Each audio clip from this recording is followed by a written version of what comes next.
Hello and welcome to the channel. Today we're starting a new hardcore world, as you can see. So we're going to start off by gathering some logs. And in the end I decided to cut down the whole tree, as well there's no reason leaving a few floating blocks. Unfortunately we spawned in a dark oak forest, that means I had a lot of logs to chop. Luckily after 4 logs I could craft a stone axe. Well, not a stone axe, I mean wooden axe. There we go. And then I could chop down the logs much quicker. So I sped up for you a bit so it's nicer to watch.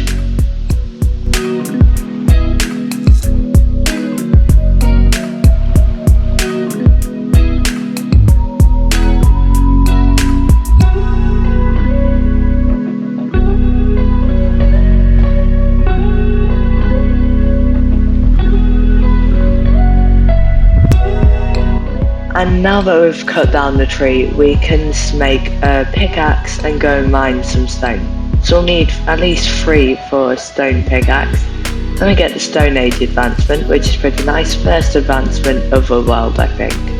So go stone pickaxe, and now we can mine stone much quicker. And we'll need quite a bit of stone. 28 should do. Well, 27. But now let's go and craft furnace and then all the other tools that we need. So that's an axe, don't need pickaxe, we've got one, sword and a shovel. And now it's time for some exploration.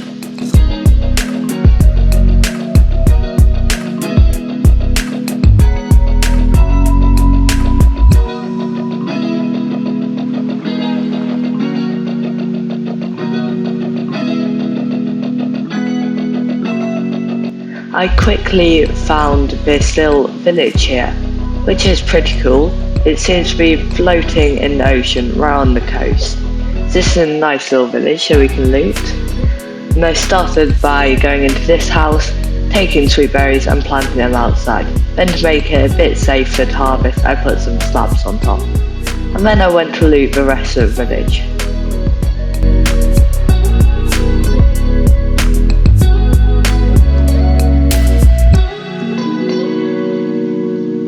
In this house, I accidentally stripped one of the logs, and to not make it look weird, I decided to strip all of them. And then I found some diamonds in this blacksmith's house.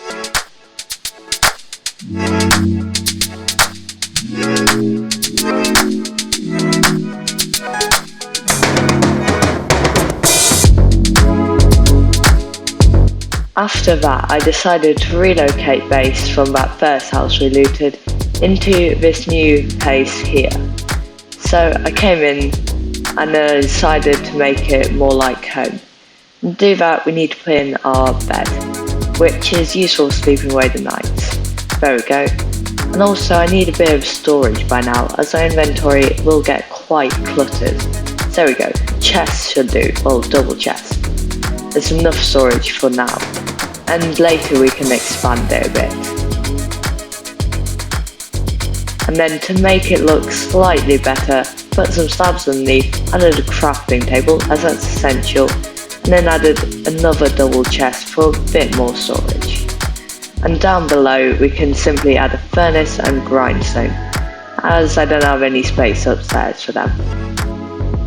And now I decided to go hunting for some food, as I realised from previous attempts at this world, and yes, this is like my 4th attempt on this hardcore world, but I realised that one of the biggest dangers is actually starving to death. So I went out to search for some food, and meanwhile found some sugarcane, which is quite nice, and also I found this cave, well not really cave, but cave opening, and I decided to check it out.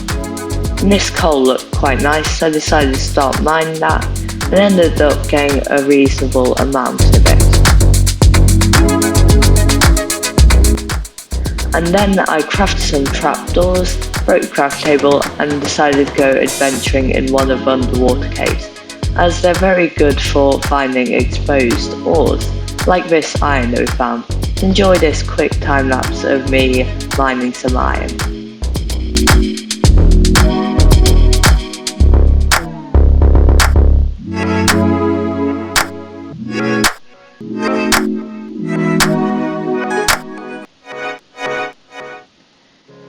After a bit, I decided that mining in this water cave was getting a bit boring.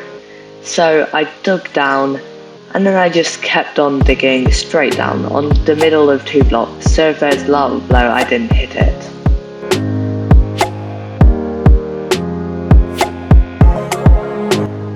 Eventually we got the deep state level and I broke through into the cave, but before going in I smelted a bit of iron so we could be a bit more defended than we were, so at the moment we didn't have any armour.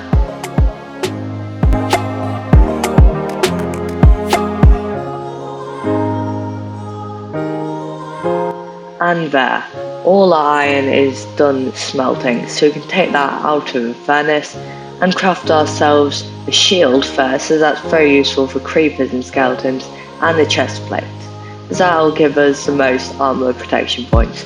But in hindsight I probably should have made some boots and some helmet. But then I smelted some food, as I would need to regenerate probably. But when I was done smelting, I took out the furnace, and it's time to go into the cave. So when I mined in, I was greeted with a zombie, so I had to quickly get rid of that.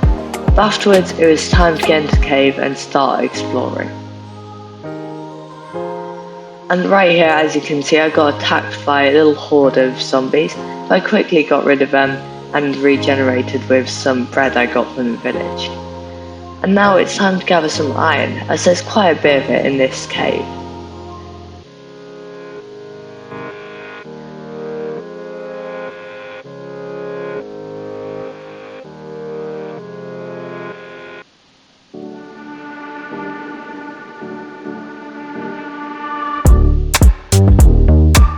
And now as this creeper explodes, let's go into an iron mining montage.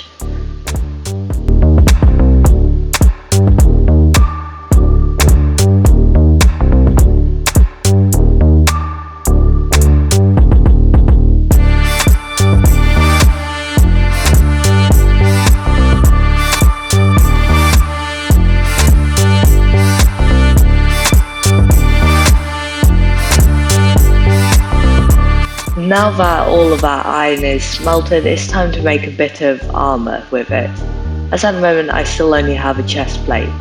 But now we've got leggings, helmet and some boots to go with it. Now we're fully kitted up in iron. While we're here, there's also a lush cave, so I decided to get some moss and then get back to mining the iron.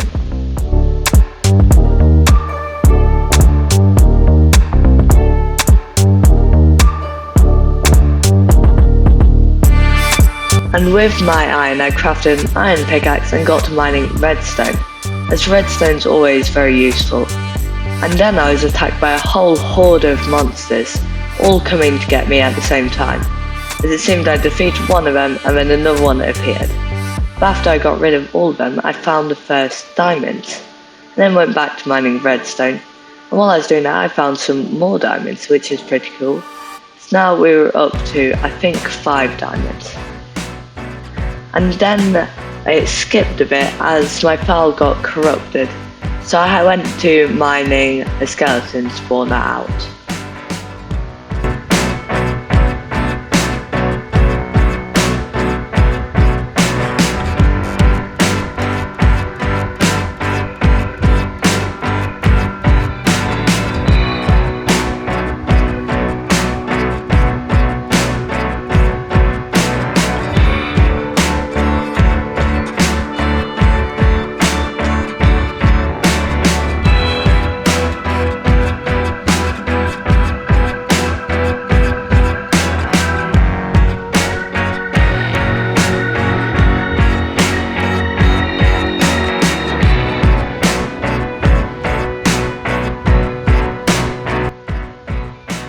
And now it's time to finish up this room by adding some water. This will flush all of the skeletons. Now we just need to drop it down, as you can see it doesn't flow all the way.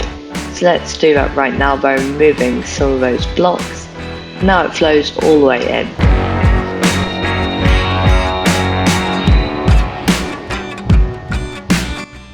And now I decided it's time to go to Nether, so I crafted a diamond pickaxe and used it to mine up some obsidian from a local ruined portal.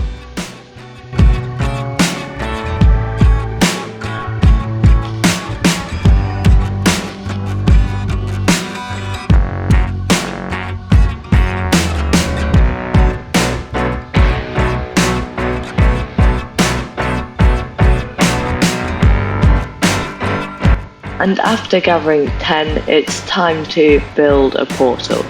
So let's place corner blocks and then build it up to a standard one. And I was lazy, so I didn't fill in the corners.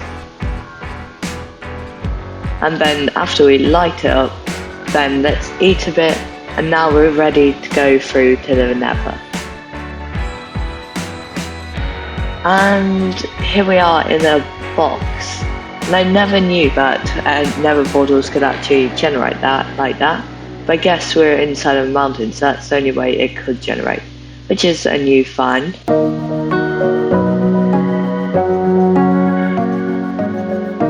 After mining for a little bit, I got the first scare of this world, well, the first real scare, when I thought it was open and it almost dropped into lava. Luckily there was one block there. One block over and I would have died in lava. Then I gathered what we actually came here for, and that's soul sand. So we can put it in our water elevator for the skeletons. And there we go. Now it's all working. And after removing these torches, skeletons can start spawning. And then we can swipe at them with our sword from down below. I've done a little thing here, so we can attack them, but they can't attack us.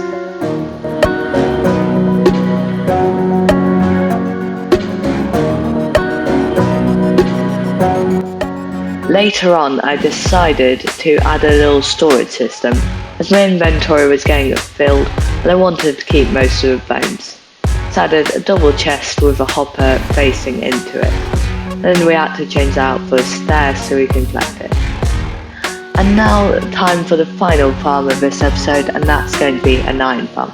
This is designed by X.2. It could have been built on day 1, but I didn't build it then. So we're building it now, as I need some iron and I don't want to go mining for it again. But anyway, after clearing a little area out, it's time to get started on the actual farm. So we can start by digging a little pit, and this is where the iron golems are going to be spawning in.